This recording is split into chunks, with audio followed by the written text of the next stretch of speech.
Good morning all. ഞാൻ Ramakrishnan TB, SEBI registered research അനലിസ്റ്റാണ്. ഈ ഓഡിയോ കേട്ടതിന് ശേഷം ഡിസ്ക്ലെയിമർ കൂടി വായിച്ചു നോക്കണമെന്ന് താല്പര്യപ്പെടുന്നു.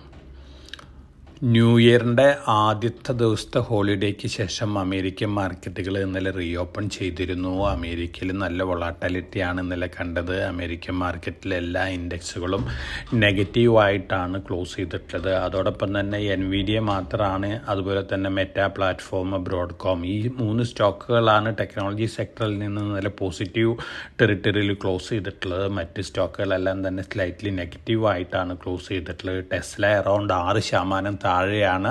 ടെസ്ലയുടെ സെയിൽസ് ഫിഗേഴ്സ് ബിലോ എക്സ്പെക്റ്റേഷൻസ് ആയിരുന്നു എന്നാണ് ഇതിനുള്ള കാരണം. അതോടൊപ്പം തന്നെ ടെസ്ല 2024 കലണ്ടർ ഇയർ എടുക്കുകയാണെങ്കിൽ കഴിഞ്ഞ 9 വർഷത്തെ സെയിൽസുമായിട്ട് കമ്പയർ ചെയ്യുമ്പോൾ ആദ്യമായിട്ട് സെയിൽസ് ഡിക്ലൈൻ കാണിച്ചിട്ടുണ്ട്. ഈ ഒരു ന്യൂസും സെയിൽസ് ഇമ്പാക്റ്റും ടെസ്ലയുടെ സ്റ്റോക്ക് പ്രൈസിൽ ഇന്നലെ കാണാമായിരുന്നു. അതുകൊണ്ട് തന്നെ ടെസ്ല $380 പെർ ഷെയറിലേക്ക് താഴെ വന്നിരിക്കുകയാണ്.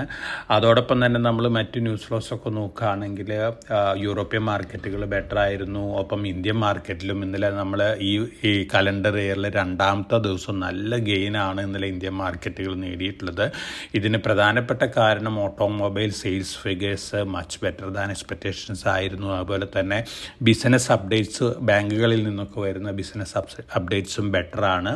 അതുകൊണ്ട് തന്നെ ആ പോസിറ്റീവ് മൊമെൻറ്റം ഇന്നും കണ്ടിന്യൂ ചെയ്തേക്കാം. പക്ഷേ ഒരു വൊളാറ്റിലിറ്റിയോട് കൂടി സ്റ്റാർട്ട് ചെയ്യാൻ തന്നെയാണ് സാധ്യതകൾ കൂടുതൽ ഇന്ത്യൻ മാർക്കറ്റ്. അതോടൊപ്പം തന്നെ കമോഡിറ്റികൾ നോക്കുകയാണെങ്കിൽ ഇന്നലെ കമോഡിറ്റികളെല്ലാം തന്നെ ഓൾമോസ്റ്റ് ഫ്ലാറ്റ് അല്ലെങ്കിൽ സ്ലൈറ്റ്ലി വീക്കായിട്ടാണ് ക്ലോസ് ചെയ്തിരുന്നത്. പക്ഷേ ബ്രണ്ട് ക്രൂഡ് ഓയിൽ $76 പെർ ബാരലിലാണ് ക്ലോസ് ചെയ്തിരിക്കുന്നത്. ബ്രണ്ട് ക്രൂഡ് ഓയിൽ വീണ്ടും മുന്നേറാണ്. ചൈനയിലെ എക്കണോമി റീബൗണ്ട് ഹോപ്പുകളാണ് ഇതിന് പ്രധാനപ്പെട്ട കാരണം. ഒപ്പം ഗോൾഡ് വലിയ രീതിയിലാണ് ഗോൾഡ് ബൈ ചെയ്യാനായിട്ട് ഗ്ലോബൽ ഇൻസ്റ്റിറ്റ്യൂഷൻസ് ഇപ്പോൾ റെക്കമെൻഡ് ചെയ്യുന്നത്. ഗോൾഡ് ഇന്ന് മോർണിംഗിൽ ട്രേഡ് ചെയ്യുന്നത് $2,664 പെർ ഔൺസ് ആണ്. സ്പോട്ട് ഗോൾഡ് ഫെബ്രുവരി ഫ്യൂച്ചേഴ്സ് $2,678 പെർ ഔൺസ് ആണ്. ഗോൾഡ് 2025 $3,000 പെർ ഔൺസിലേക്ക് ഉയരും എന്നുള്ളൊരു എക്സ്പെക്റ്റേഷനാണ് എല്ലാവർക്കും ഉള്ളത്. അതോടൊപ്പം തന്നെ നമ്മളെ സംബന്ധിച്ച് നോക്കുകയാണെങ്കിൽ വളരെ പോസിറ്റീവായിട്ട് ന്യൂസ് ഫ്ലോസ് ഇന്ത്യൻ എക്കണോമിനെ സംബന്ധിച്ചുണ്ട്. ഫോറിൻ കറൻസി റെമിറ്റൻസ് $129.1 ബില്യൺ ആണ് 2024 കലണ്ടർ ഇയറിൽ വന്നിരിക്കുന്നത്. ഇത് വളരെ പോസിറ്റീവായിട്ടുള്ള ഫിഗറാണ്. സെക്കൻഡ് നിൽക്കുന്ന മെക്സിക്കോ $68.2 ബില്യൺ ഉള്ളൂ. അതുപോലെ തന്നെ ചൈന $48 ബില്യൺ മാത്രമേ ഉള്ളൂ. ഇന്ത്യനെ സംബന്ധിച്ച് പോസിറ്റീവായിട്ടുള്ള ന്യൂസാണ്.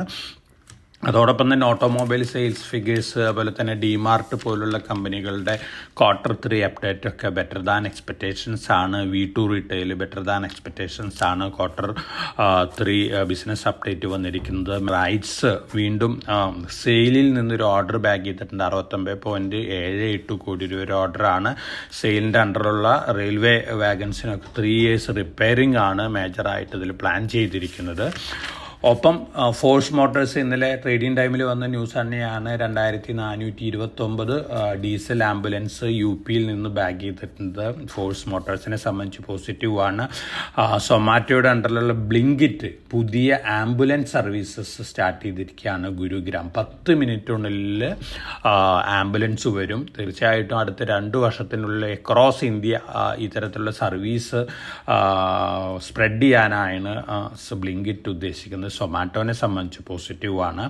ടാറ്റ മോട്ടോഴ്സ് അതുപോലെ തന്നെ M&Mനൊക്കെ പ്രൊഡക്ഷൻ ലിങ്ക്ഡ് ഇൻസെൻറ്റീവ് സ്കീമിൽ M&Mന് 104 കോടി രൂപയും അതുപോലെ തന്നെ ടാറ്റ മോട്ടോഴ്സിന് 142.13 കോടി രൂപയും പ്രൊഡക്ഷൻ ലിങ്ക്ഡ് ഇൻസെൻറ്റീവ് ലഭിച്ചിട്ടുണ്ട്. ഫർദർ ഇൻസെൻറ്റീവ് കൂടാനാണ് ചാൻസസ് കൂടുതൽ. കാരണം M&M Tata Motors alternative vehicles വലിയ രീതിയിലാണ് റിസർച്ച് R&D നടത്തിക്കൊണ്ടിരിക്കുന്നത്. അതിൻ്റെ ഒരു പോസിറ്റീവ് ഇമ്പാക്റ്റ് പുതിയ ലോഞ്ചസ് ഒക്കെ കണ്ടേക്കാം.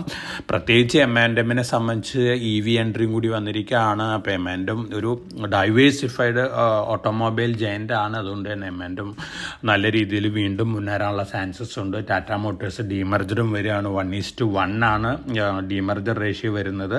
അതും ടാറ്റ മോട്ടോഴ്സിനെ സംബന്ധിച്ച് പോസിറ്റീവാണ്. CRI പമ്പ്സ് 754 കോടി രൂപയുടെ 25,000 solar pumping solutions, solar pumping solutions അതിനുള്ള ഓർഡർ ലഭിച്ചിട്ടുണ്ട്. CRI പമ്പിനെ സംബന്ധിച്ച് പോസിറ്റീവാണ്. ഹൈടെക് പൈപ്സ് വളരെ പോസിറ്റീവായിട്ടുള്ള Q3 അപ്ഡേറ്റ് ആണ്. നല്ല രീതിയിലുള്ള സെയിൽസ് ഇൻക്രീസ് ആണ് കാഴ്ചവെച്ചിരിക്കുന്നത്. സോളാർ റിലേറ്റഡ് പ്രൊഡക്റ്റുകളാണ് ഏറ്റവും കൂടുതൽ സെയിൽസ് വന്നിരിക്കുന്ന റിപ്പോർട്ടുകളാണ്. ഹൈടെക് പൈപ്സിനെ സംബന്ധിച്ചും പോസിറ്റീവായിട്ടുള്ള ന്യൂസാണ്. പൊതുവെ സ്റ്റോക്ക് സ്പെസിഫിക് ആയിട്ടുള്ള ന്യൂസ് ലോസ് തന്നെയാണ്. അതോടൊപ്പം തന്നെ ഫോറിൻ പോർട്ട്ഫോളിയോ ഇൻവെസ്റ്റേഴ്സ് ഇന്നലെ ബയേഴ്സാണ്. ഡൊമസ്റ്റിക് ഫണ്ടുകളും ഇന്നലെ ബൈ ചെയ്തിരിക്കുകയാണ്. അതുകൊണ്ട് തന്നെ പൊതുവെ നമ്മുടെ മൊമെൻറ്റം പോസിറ്റീവാണ്. എന്നിരുന്നാലും ഗ്ലോബൽ ഫാക്ടേഴ്സിനനുസരിച്ചിട്ടുള്ള വൊളാറ്റിലിറ്റിയൊക്കെ ഇന്ത്യൻ മാർക്കറ്റിൽ കാണാം. അതോടൊപ്പം തന്നെ നമ്മൾ IPO സെഗ്മെൻറ്റ് നോക്കുകയാണെങ്കിൽ Indo farm equipments 227.67 times over subscription വന്നിട്ടുണ്ട്. അറൗണ്ട് ₹100 ലിസ്റ്റിംഗ് പ്രൈസിനേക്കാളും കൂടുതൽ കിട്ടാനുള്ള സാധ്യതകളുണ്ട് ലിസ്റ്റിങ്ങിൽ. BSE SMEയിൽ ഓപ്പൺ ആയിട്ടുള്ള IPO ഉണ്ട്. Fab technologies clean rooms limited എന്ന് പറയുന്ന ഒരു IPO വന്നിട്ടുണ്ട്.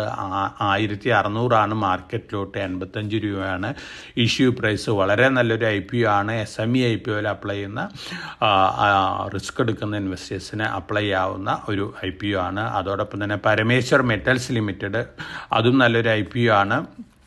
ഈ IPOയിലും അപ്ലൈ ചെയ്യുന്നത് നന്നായിരിക്കും. അപ്പോൾ SME IPOയിൽ അപ്ലൈ ചെയ്യുന്ന ഇൻവെസ്റ്റേഴ്സിനെ കൺസിഡർ ചെയ്യാവുന്ന 2 സ്റ്റോക്കുകളാണ് fab technologies clean room limited, Parameshwar metals limited. ഇതൊക്കെയാണ് ഇന്നത്തെ മാർക്കറ്റ് ന്യൂസുകൾ. വളരെ കോഷ്യസ് ആയിട്ട് മാർക്കറ്റിൽ മൂവ് ചെയ്യുക. നമ്മൾ സജസ്റ്റ് ചെയ്തിട്ടുള്ള സ്റ്റോക്കുകൾ ലോങ് ടേം പോയിന്റ് ഓഫ് വ്യൂവിൽ മാർക്കറ്റ് വൊളാറ്റിലിറ്റിയിൽ താഴെ വരുമ്പോൾ വാങ്ങുന്നത് നന്നായിരിക്കും. ഒപ്പം വൊളാറ്റിലിറ്റിയും എക്സ്പെക്റ്റ് ചെയ്യാം. അടുത്ത ആഴ്ച മുതൽ Q3 റിസൾട്ടുകൾ വന്നു തുടങ്ങും. ആ റിസൾട്ടുകൾക്കനുസരിച്ചിട്ട് മൂവ്മെൻറ്റ്സും നമുക്ക് മാർക്കറ്റിൽ എക്സ്പെക്റ്റ് ചെയ്യാം. എല്ലാവർക്കും നല്ലൊരു ട്രേഡിൻ്റെ ആശംസിച്ചുകൊണ്ട് ഞാൻ ഇന്നത്തെ പ്രീ മാർക്കറ്റ് കമൻട്രിയോട് അവസാനിപ്പിക്കുകയാണ്. Thank you.